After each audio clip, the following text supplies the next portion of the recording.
If you'll invest 30 minutes of your time this morning, we'll be accountable for this guest. Who is he? You'll meet him coming up next on Carolina People.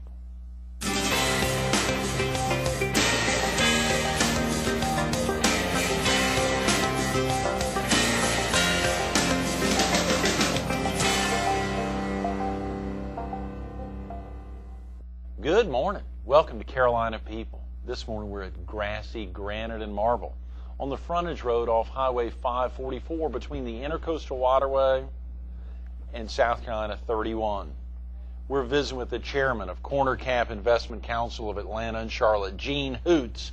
Good morning, Gene. Pleasure to see you today. Thank you so much for coming in early on a Wednesday morning. Glad to do it. Thank you. A lot going on, of course. Now, do you spend most of your time in Atlanta, or are you there in Charlotte? I'm in Charlotte most of the time. You are in Charlotte. Right. That's great. Yeah. Well, thanks for coming down last night to get here early in the morning. Of course, it's tough sometimes getting in, and of course, this location, grassy, granite, and marble. Have you walked through the store? Yes, I have. It's very impressive. Beautiful, isn't it? It is indeed. They really make a statement right out here. You see all the cars, even here at 7 a.m., cruising up and down 544. It's a wild time. A lot going on at Corner Cap. Yes, a lot is happening there. We've enjoyed quite a success as a company, and you remember us from our early days, I guess, when we first started. Our offices are in Atlanta, where most of the folks work. I'm the only one outside of the Atlanta office, and I serve the Charlotte market, mostly in marketing and client servicing there. Right. But we've had a good time running the company and building the company to its current state. Y'all are about to celebrate 20 years, Gene? That is correct. We've been in business as a company for 20 years. Tom Quinn, the co-founder and partner, started with me almost 30 years ago now. We worked together that long, and we were partners for a decade before we formed our own company and started out on our own. Right. Are you originally from the Carolinas? I am. I was born in Winston-Salem, and I grew up outside Winston-Salem in the Clemens community and spent most of my life in the Davie County, Yadkin County, Forsyth County areas of the Sure. Yeah. Clemens, of course, is famous for the Bermuda Run or Bermuda Run and Tanglewood Park, the golf courses. Tanglewood. Yeah. That's exactly Those right. were cow pastures when I was a child. Yes, yes. And you went to school, I saw, in North Carolina as well. I did. I went to NC State as an undergraduate and then switched allegiances for a couple of years and moved over to Chapel Hill for MBA. Was that tough? It was kind of tough, making the move from one school to the other. But time passes, and I've made my peace with both schools now. Yes. They're alumni. That's been nearly 50 years. I can't say your tie is NC State red, but your shirt is surely Chapel Hill blue, right. Carolina blue. And you've got some nice Carolina blue behind you here. This is, as you think about, obviously, growing up there in Davie County and thinking after you got your MBA at Chapel Hill, you could be anywhere. You could do anything. What was it about the Tar Heel State that got you staying there for a while? Well, the first thing, I suppose, was simply devotion and love of family. I worked away in Delaware for a couple of years and met my wife and married there. And after a couple of years, decided to come back to North Carolina, primarily because of family. But it turned out to be just one of those decisions that was, by chance, a very good one. I ended up working and living in a state that's had tremendous growth, and now lots and lots of other people are discovering the state. Maybe too many, but that's a big part of what's happened there in the last few years. Absolutely. The former Secretary of Administration during Governor Easley's first term and for a year during his second term will be with us tomorrow and Friday, Gwen Swenson, who is now the Special Assistant to the CEO of Duke Medicine, of the entire Duke University Health System, and of course the Duke Raleigh Hospital there, and a tremendous woman who we're excited. But a lot of folks, and of course we'll be with her tomorrow, but want to get into that aspect of the growth in North Carolina, and for you having been in the Winston-Salem area for a good while and now in Charlotte, and having gone to school in the Triangle, you've really covered all parts of North Carolina, Gene. I've seen lots of changes in my lifetime there. It's been amazing. I never really expected to live in a city or see a city in North Carolina that has enjoyed the growth that Charlotte has. I've been there since 1996, and the changes just in that little over a decade have been phenomenal. The expansion of South Park as a mall and a destination shopping center and a place to live, as well as uptown Charlotte. It's been amazing what's happened. Am I correct, Gene, that you spent much of your life with R.J. Reynolds? I did. I came back to North Carolina from Delaware and went to work for what was then R.J. Reynolds Tobacco Company in 1965. And 65? Yeah, wow. I started in 65, worked there 22 years, and then left. And as I think we've mentioned before, part of my departure had to do with the barbarians at the gate. It was an incident that occurred in that era in 1988. Yeah, for viewers who aren't familiar with Barbarians at the Gate, what do you mean when you say, is that the famous book there? Yeah, that's the book. It was written by two fellas who were writers with the Wall Street Journal. They took a leave of absence and chronicled this event that took place. At that time, it was a landmark. It was a buyout of a major company and a leveraged buyout by a private firm. That's something that's done practically every week now, but on that scale, it had never been done before. In fact, until the last few months, that stood as the high water mark in the size of a company that had been bought that way. It was about $28 billion that they bought the company for.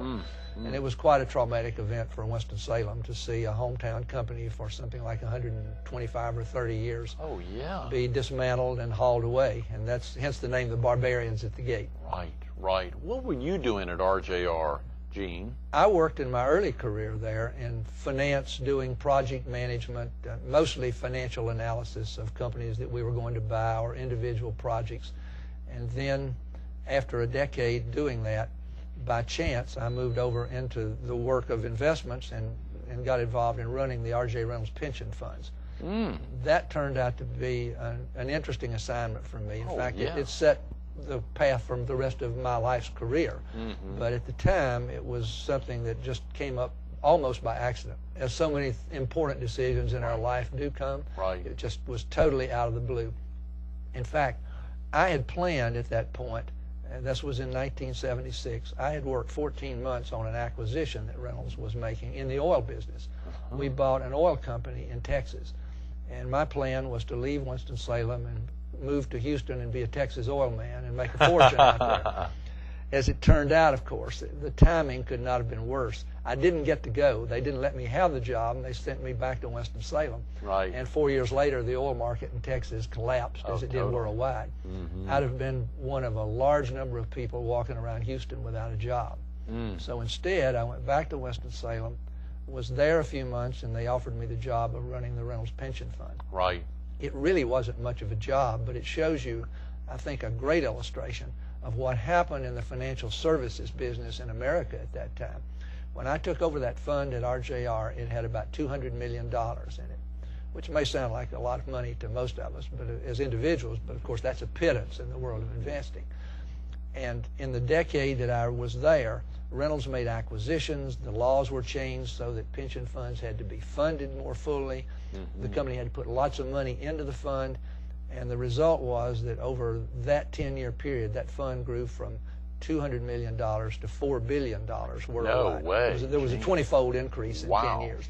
So it turned out to be a job that was pretty exciting and interesting. So instead of ending up in the oil business, I ended up in one of the most exciting industries that we've seen in America in the last half of the 20th century. Exciting, Gene. And you said that's where you met Tom Quinn? That's where I met Tom Quinn. He came to work with me there, and then when the Barbarians took over, I was still in Winston-Salem. Tom had been transferred by one group of the Barbarians to Atlanta, and when the firm dissolved there and they moved a very small headquarters to Atlanta, most of the staff there in Atlanta was let go. And at that point, Tom and I decided to start our own business.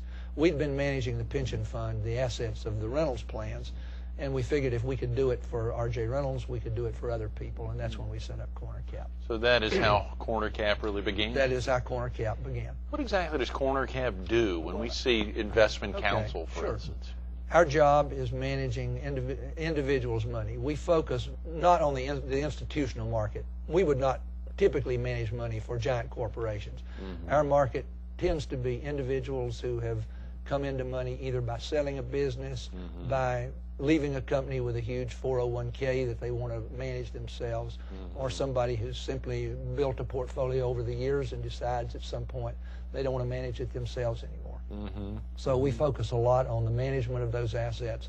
And in addition, simply counseling with people and helping them with estate planning, tax planning, which is very, very important today. Absolutely. More so than it has been in years. And oftentimes very difficult for normal folks to understand. So that's what we do as a business. That's tremendous. I saw back in 2004, we've got it here on the table, a book that you'd published, Being Accountable, Yeah. Gene Hoots on investing. What was that like, Gene, putting a book together? I'm not sure published is the right word. We printed it ourselves. Excuse me, that's it's right, not for sure. sale. We've handed it out to our friends and clients.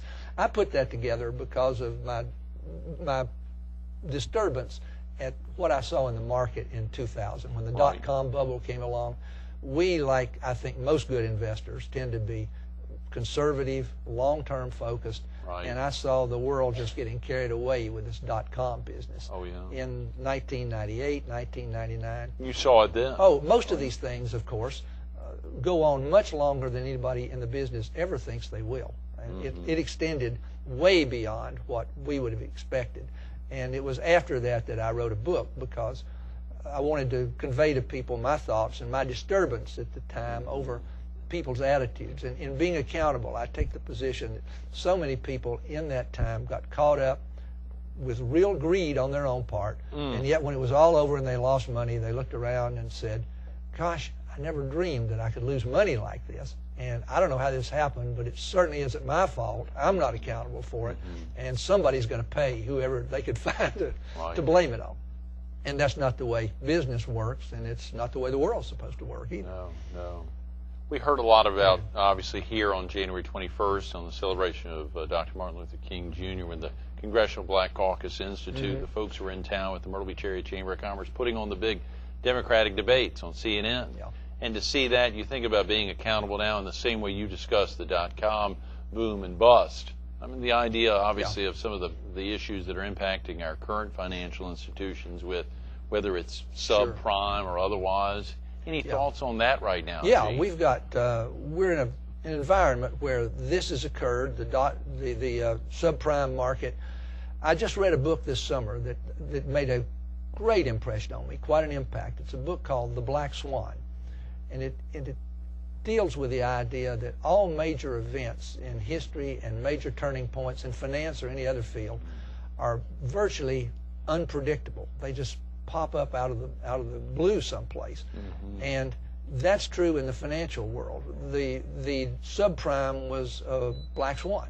Nobody saw this coming ahead of time, and the whole idea in investing is that you can't really predict black swans. That's by definition, they are unpredictable. Right. And you simply have to invest in a way that says be diversified, be prepared for all sorts of events that might happen because you never know what's coming next.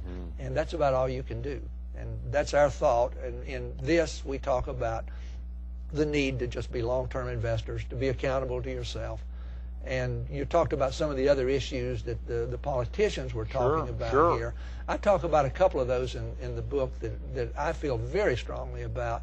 One is health care, and the other is the Social Security system. Why do you feel so strong about health care, Gene? Well, one of the reasons for that is I went through a long, long bout of dealing with the medical system through working with my wife. My wife contracted breast cancer and fought a 5-year bout. Unfortunately, in the long run, a losing battle, but that gave me a lot of exposure to the healthcare system. And as I went through it, I looked at insurance companies, I looked at doctors and at hospitals. There's all sorts of frustrations. And you hear these stories with anybody who's gone to the hospital. I can't understand my bill.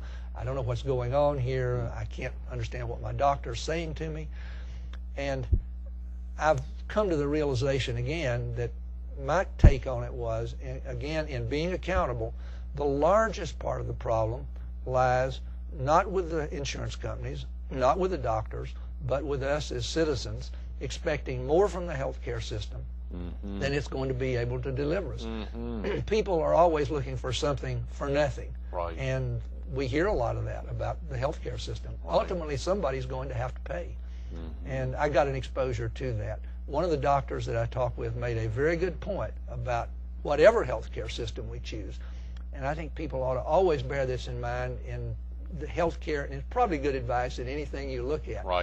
The guy said, and I was surprised I heard it from a doctor instead of an economist, but he said, healthcare, you can have any kind you want. There are 3 choices that you have.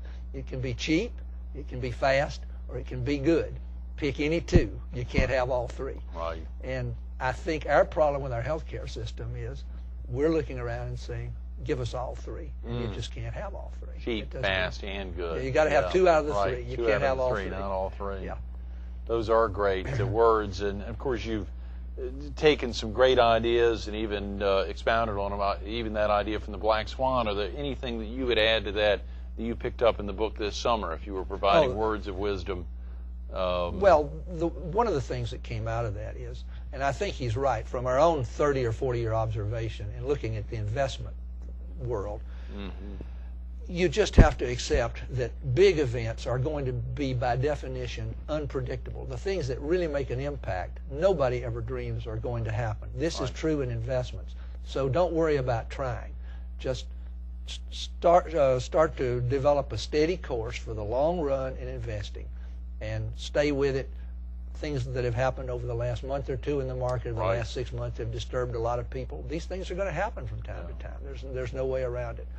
One of the things in the Black Swan that the guy used as a great example was, if you're thinking about big things that have impacted us, think about the things that in the current century that have impacted us. What's one of the biggest? 9/11. Now, who would have said a couple of days before or ever, you know, we need to be worried about a bunch of young Arab guys flying commercial airliners into the World Trade Center? Right. People would have laughed at that until it's over, and then people look and say, we should have been able to figure that out ahead of time, when in reality nobody could have. It's only obvious after the fact. Right. That's a great point. Those are great words. Speaking of that, we think about other loves in your life, of course, counseling others and stepping out so the financial health is stronger, helping remind them of being accountable in general.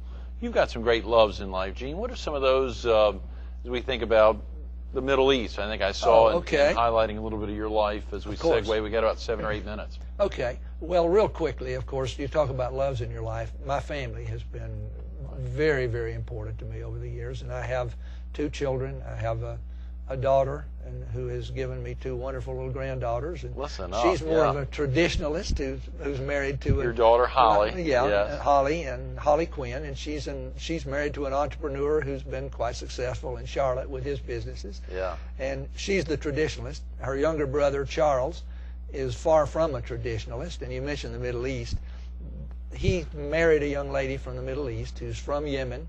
Yemen? From Yemen, the country that's just south of Saudi Arabia on the peninsula. Right. A place that I had to run to a globe and find when he told me he was dating a Yemeni. For our no idea where that was. Wouldn't know where Yemen is, sure. But I might mention, before I say anything about Khadijah, that incident with the relationship with Charles had a lot to do with me knowing your family. And I just want to mention my relationship that, as you know, has been a long one with your family, going back to actually June of 1986. Is that right? That's more than 20 years 22 ago. Years How ago. did you meet? Well, this was a strange incident. My son was traveling with me, and we were in California. We're flying back to Charlotte. And we got on the plane coming back, and there were 2 people that got on the plane. There was a lady, and I think it's fair to describe her as fairly elderly. It was your grandmother. She would have about almost 90 at that point, and your dad was accompanying her. They'd been to California on business.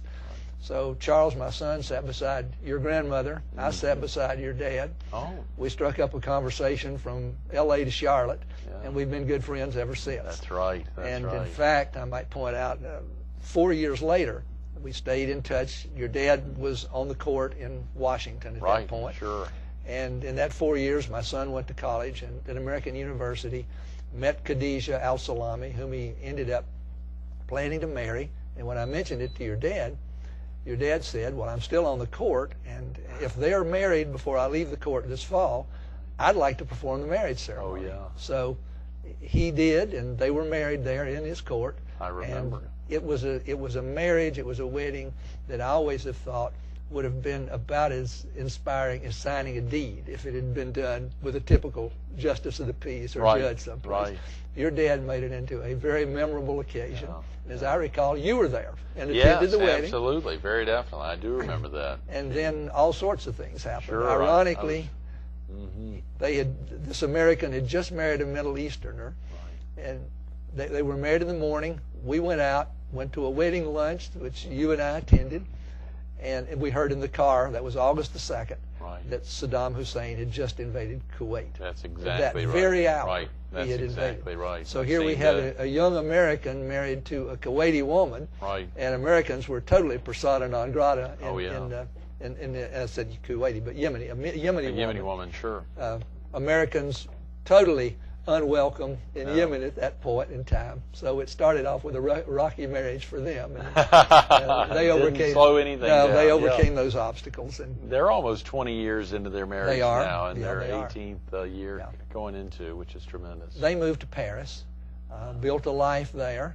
My son is back here for a time now in vet school at Cornell. Right. He decided he wanted to make a career change, but Khadijah has been an amazing woman. And I've said not so long ago at a dinner for her in Paris that my son had made some good decisions and he'd made some bad decisions. Right. But the best decision that he ever made was marrying Khadijah. Oh, wow. And she's just as much a daughter to me as my own daughter is. Right, And in fact, right. they're very much like sisters.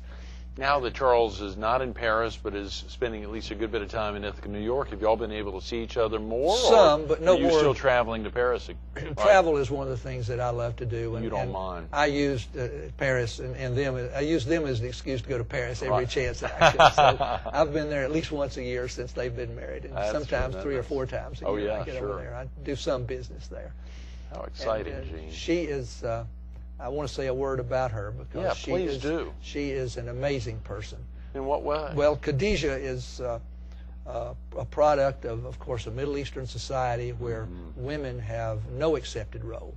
And her life story, in fact, has been written in a book. It's been published in Europe, Right. and the book is called The Tears of Sheba. A And it- 400-some-page book. yeah, Yes, it's a I long saw book. It's it. her autobiography. Right. She told her story to Charles, who penned a part of it for her. But it's a great story of her life. And she grew up in a very tough environment. Was married for the first time at 11 to a 30-year-old I'm man. reading about that, yeah. Had the strength and fortitude somehow to refuse to accept the marriage. Was fairly well ostracized by the local community for not accepting this. Oh, yeah. Went out on her own from the age of 12 and made her way in the world. And she now lives in Paris, got an education, got an undergraduate degree at school in Washington. She Right. went on and got to American University and got a master's in saw film that. production, and has made lots and lots of documentary movies. I saw more than 20 when I was reading a piece about her in the Middle East Journal. And most of those focus on women's rights in the Middle East. This has Oh, yeah. become a very big thing with her now. And she's getting considerable acclaim for the work that she's doing. She travels over most of the world herself now. She's Right. not sitting at home waiting for Charles to get back. Fortunately, she had some great relationships with some other diplomats that were there in D.C. Yes. when she was studying, which helped open the door, even though as Exactly. in her home country she would be virtually shunned having any Yes. leadership role. But there in D.C., where the nationals were, or diplomats are here, Yeah. she was accepted a little better. She was. She was fortunate in her life to have 3 mentors. They were all sheikhs or important people. They're mentioned in the book. They're Right. described in Oh, some yeah. detail. Oh, yeah. And they were amazing men. I say were because, unfortunately, 2 of them are no longer with us. Tragically, they were killed about a year apart in 2 separate auto accidents in Yemen. And they were wonderful men. In fact, they were people that I said in my retirement, if I ever retire, I plan to go over to Yemen and hang out with them. And Right. it didn't work out that way. Right. Now they're not here any longer, but they were wonderful, wonderful men who did a great deal to bring democracy.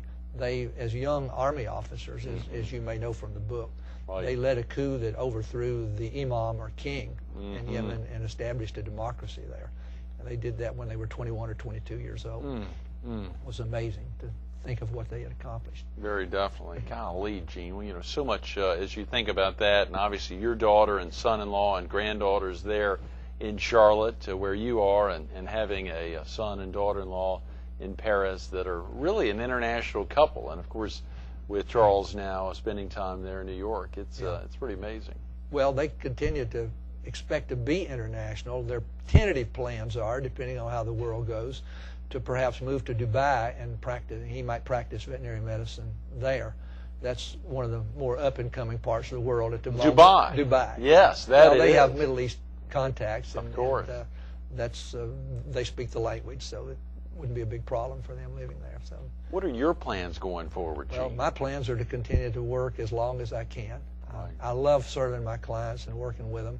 People naturally look at my gray hair and my wrinkles and assume that I retired years ago, but I haven't and don't intend to. Right. What I do hope to do is slow down a little bit and take more time in traveling. But Tom Quinn says, Gene, you always seem to find clients wherever you go. So even if you travel, I expect you'll still be working for Corner Camp. Still bringing them in. That's Let's wonderful. hope so. Gene, thanks so much for being with us this morning. I'm sorry we've run out of time. That's all right. It's a pleasure to see you. Thank you very much, Greg. Absolutely. Stay tuned to more Carolina People with Gene Hoots, Chairman of Corner Camp Investment Council, coming up next. Think about the thrill of growing up in the Triad, going to school in the Triangle, graduating, of course, other than a short stint in Delaware, being back in the Triad, and now in the Charlotte area, loving this great state of North Carolina. Of course, we down here. What is it so special about the Carolinas? What's so special about the Carolinas? You know, we think about his tentacles, which have now stretched out as an international traveler visiting his son and daughter-in-law in Paris, thinking about getting into the Middle East, and all the experiences of working with a tremendous company like RJR, both in its heyday, then as the company changed and as it's growing back strong and back right there in Winston-Salem. It's a special area. Gene Hoots now in Charlotte. If you're in the area, take a look online, cornercamp.com, to learn more about him and the special aspects of his life that continue to be recognized every day.